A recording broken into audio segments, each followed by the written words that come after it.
Let's talk about how to make a binder. First, you need some supplies. The first supply you need will be a binder. We suggest 3 to 5 inches. Then you'll need at least 2 packs of labels with dividers, loose leaf paper or spiral notebooks, sheet protectors, a hole punch, and a Sharpie marker to write with. You'll also probably need your computer or iPad so that you can look at your teacher's syllabuses.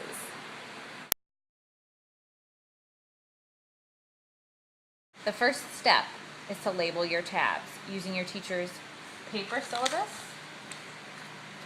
or their online syllabus from their wiki space. All you do is scroll down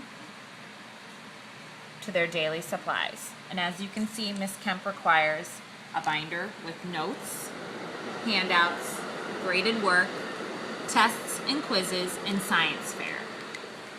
The next step is to create the labels.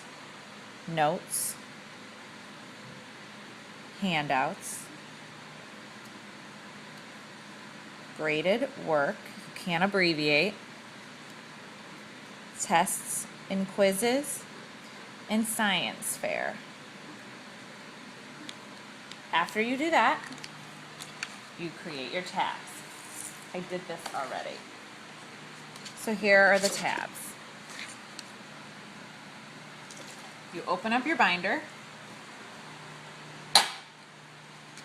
and place the tabs in order in the binder. You do this for each class.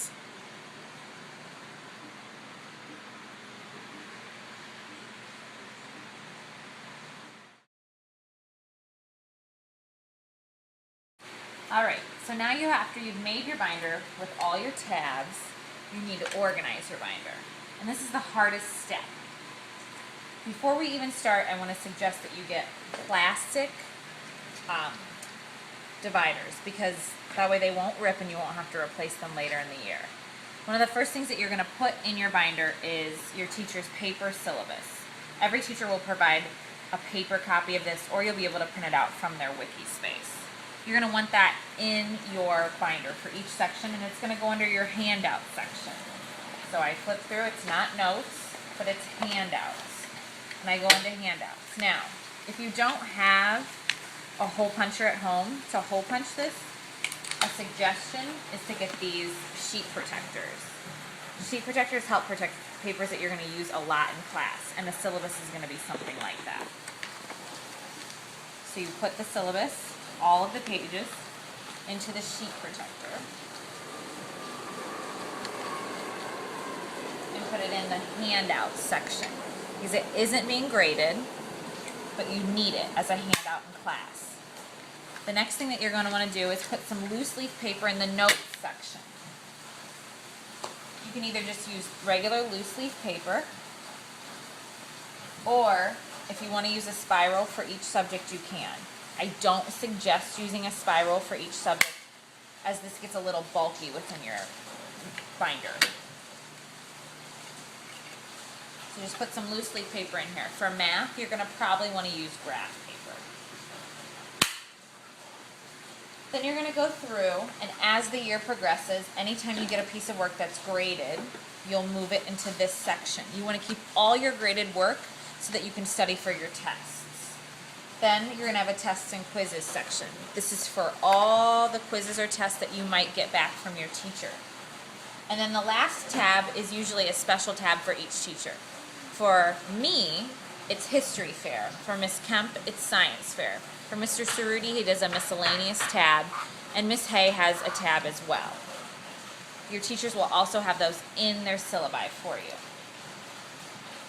If you're really set on using paper and a notebook, you can also put a notebook in the very front, and then as you take notes, you can take them out and put them in the right section in your binder. Once your binder is complete, you're ready for 7th grade. This binder will be thick, but it'll have everything in it.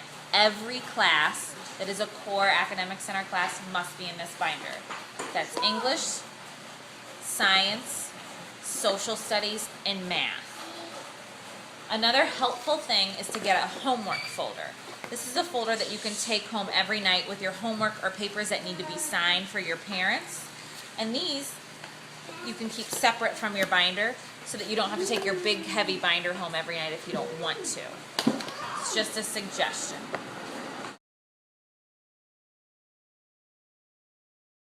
The last thing I want to tell you is to make sure that you keep your binder up to date and keep it organized. A good way to tell if your binder is organized is to flip it over and shake it. If any papers fall out, that means they either need hole punched again or get a sheet protector to keep them steady. Another nice thing to buy is one of these hole punchers that you can just put inside your binder so that you always have a hole punch with you. You don't want to have any loose paper out of your binder that could fall out. That's how you make a binder.